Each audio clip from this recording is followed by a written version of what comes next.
Comment on the advertising of terrorism. The commercial you have already seen. It is a distillation of everything this administration and the party in power have tried to do these last 5 years and 6 weeks. It is from the Republican National Committee. It shows images of Osama bin Laden and Ayman Zawahiri. It offers quotes from them, all as a clock ticks ominously in the background. It concludes with what Zawahiri may or may not have said to a Pakistani journalist as long ago as 2001, his dubious claim that he had purchased suitcase bombs. The quotation is followed, by sheer coincidence no doubt, by an image of a massive explosion. These are the stakes, appears on the screen, quoting exactly from Lyndon Johnson's infamous nuclear scare commercial from 1964.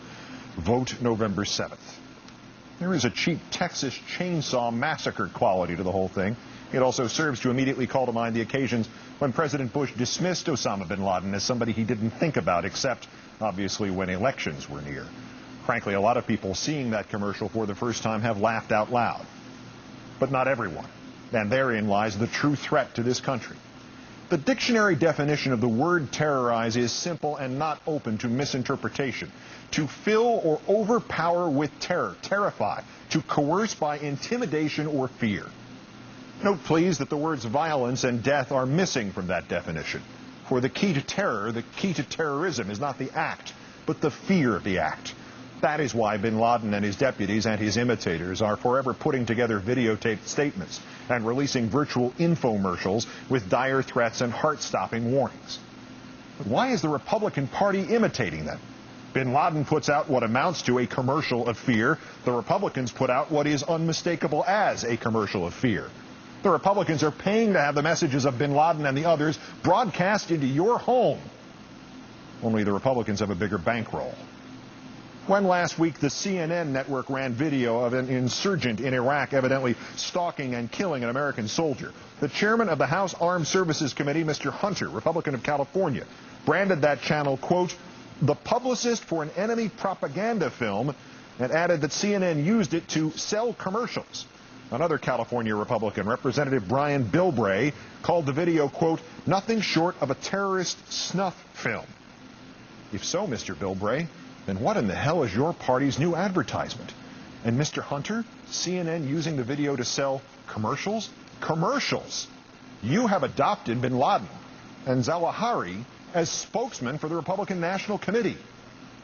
To fill or overpower with terror, terrify, to coerce by intimidation or fear.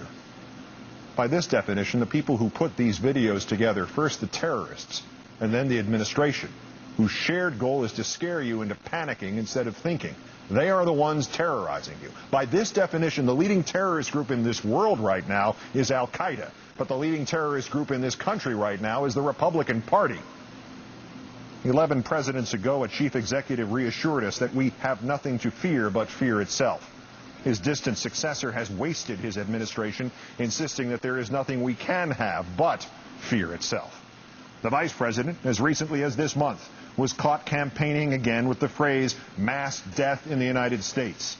4 years ago, it was the now Secretary of State, Dr. Rice, rationalizing Iraq with, quote, we don't want to be the smoking gun to be the mushroom cloud. Days later, Mr. Bush himself told an audience that, quote, we cannot wait for the final proof, the smoking gun, that could come in the form of a mushroom cloud. And now we have this cheesy commercial, complete with images of a faked mushroom cloud and implications of mass death in America. This administration has derived benefit and power from terrorizing the very people it claims to be protecting from terror. It may be the oldest trick in the political book, scare people into believing they are in danger and that only you can save them.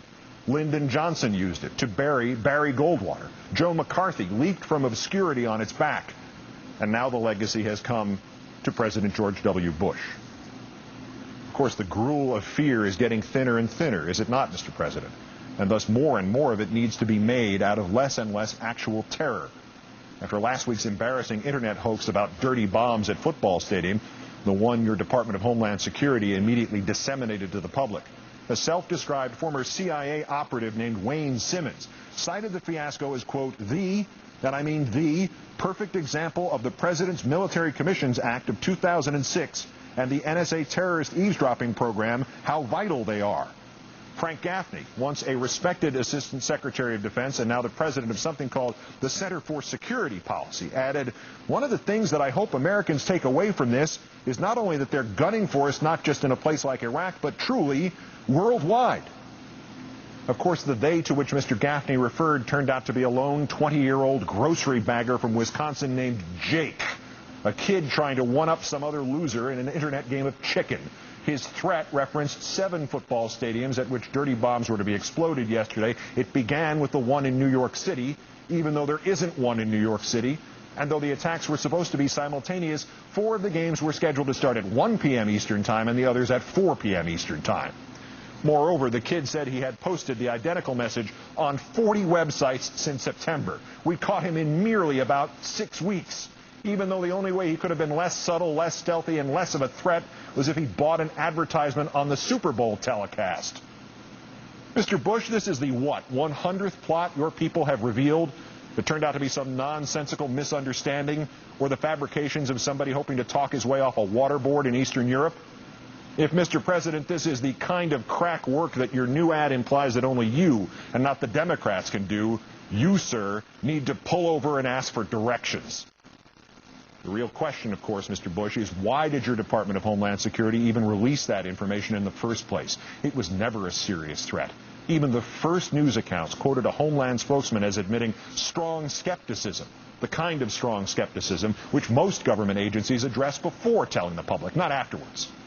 So that leaves 2 options, Mr. President. The first option, you and your Department of Homeland Security don't have the slightest idea what you're doing here. Thus, contrary to your flip-flopping between saying we're safe and saying, but we're not safe enough, and contrary to the Vice President's swaggering pronouncements about the lack of another attack since 9/11, the last 5 years has been just an accident. Or there's the second option. Your political operatives leaked this nonsense for the same reason your political operatives put out that commercial, to scare the gullible. Obviously, the correct answer, Mr. Bush, is all of the above. There are some of us who could forgive you for trying to run your candidates on the coattails of the Grim Reaper, for reducing your party's existence to death and attacks us. It's cynical and barbaric, but after all, it may be merely the natural extension of the gutter politics to which you have subscribed since you sidled over from baseball and the business world of other people's money. But to forgive you for terrorizing us, we would have to believe you somehow competent in keeping others from terrorizing us. Yet last week, construction workers repairing a subway line in New York City were cleaning out an abandoned manhole on the edge of the World Trade Center site when they stumbled on the horrific and the impossible. Human remains from 9/11. Bones and fragments. 80 of them, some as much as a foot long. The victims had been lying, literally in the gutter, for 5 years and 5 weeks. The families and friends of each of the 2,749 dead, who had been grimly told in May 2002 that there were no more remains to be found, were struck anew as if the terrorism of that day had just happened all over again. And over this weekend, they have found still more remains. And now this week will be spent looking in places that should have already been looked at 1,000 times 5 years ago.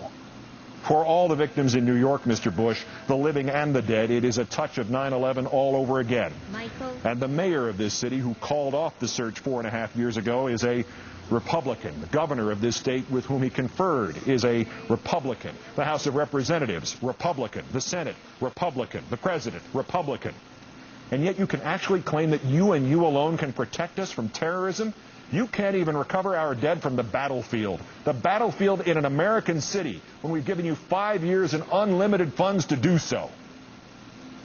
While citing a military commissions act so monstrous that it has now been criticized by even the John Birch Society, you told us, Mr. Bush, quote, "There is nothing we can do to bring back the men and women lost on September 11th, 2001, yet we'll always honor their memory, and we will never forget the way they were taken from us."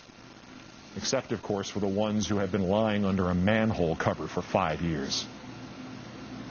Setting aside the fact that your government has done nothing else for those 5 years but pat itself on the back about terror while waging pointless war on the wrong enemy in Iraq and waging war on the cherished freedoms in America. Just on this subject of counterterrorism, sir, yours is the least competent government in time of crisis in this country's history. These are the stakes, indeed, Mr. President. You do not know what you are doing.